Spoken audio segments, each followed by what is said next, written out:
Disclaimer, video ini dibuat berdasarkan pengalaman dan sudut pandang pribadi, bukan untuk menyudutkan siapapun, bukan untuk menghakimi, dan bukan untuk menggantikan bantuan profesional jika kamu merasa relate. Semoga video ini bisa menjadi teman, bukan tekanan. Pernah nggak kamu ketemu orang yang tiap ditanya selalu jawab, "Gak apa-apa, udah biasa.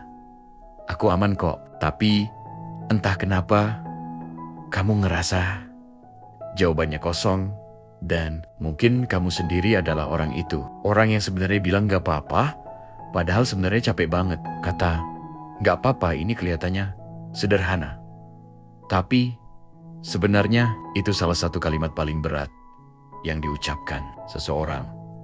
Karena seringkali gak apa-apa bukan berarti baik-baik saja, tapi artinya adalah aku capek. Jelasin, aku takut nggak dimengerti, aku udah nyerah, berharap didengar. Lucunya, orang yang paling sering bilang gak apa-apa justru biasanya orang yang paling perhatian ke orang lain. Kenapa seseorang terbiasa bilang gak apa-apa? Mungkin karena pengalaman. Karena dulu waktu mereka jujur, mereka dibilang lebay, dibilang baper, atau ceritanya dianggap sepele. Akhirnya mereka belajar satu hal, diam lebih baik daripada menjelaskan, dan lama-lama gapap menjadi tameng, bukan karena mereka kuat, karena mereka capek berharap. Ironisnya, orang yang paling ditanya keadaannya justru sering gak benar-benar didengar. Jawabannya karena orang dengar kata gak apa-apa, lalu berhenti bertanya. Padahal ada orang yang berharap. Ada yang bertanya, beneran gak apa-apa? Atau kamu cuma gak mau cerita? Tapi pertanyaan itu jarang datang.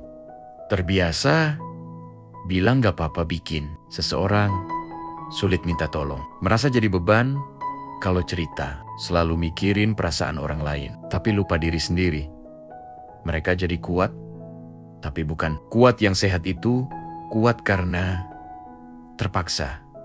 Jika kamu adalah orang itu, kamu sering bilang, gak apa-apa. Aku cuma mau bilang, kamu gak lebay, kamu gak manja, dan kamu gak berlebihan. Kamu cuma manusia yang terlalu dimintai kuat. Kalau di hidupmu ada orang yang selalu bilang, gak apa-apa, tolong jangan langsung percaya. Jangan langsung ganti topik. Jangan anggap selesai. Kadang kehadiran yang diam tapi tulus lebih menyembuhkan daripada nasihat yang panjang. Orang yang sedih bilang gak apa-apa bukan berarti mereka gak butuh siapa-siapa. Justru seringkali mereka butuh satu orang yang mau tinggal sedikit lebih lama. Kalau kamu sampai di menit ini, mungkin ada beberapa bagian video yang kena di kamu. Dan kalau iya, tolong ingat, ini gak harus selalu bilang gak apa-apa, dan kamu pantas didengar semangat.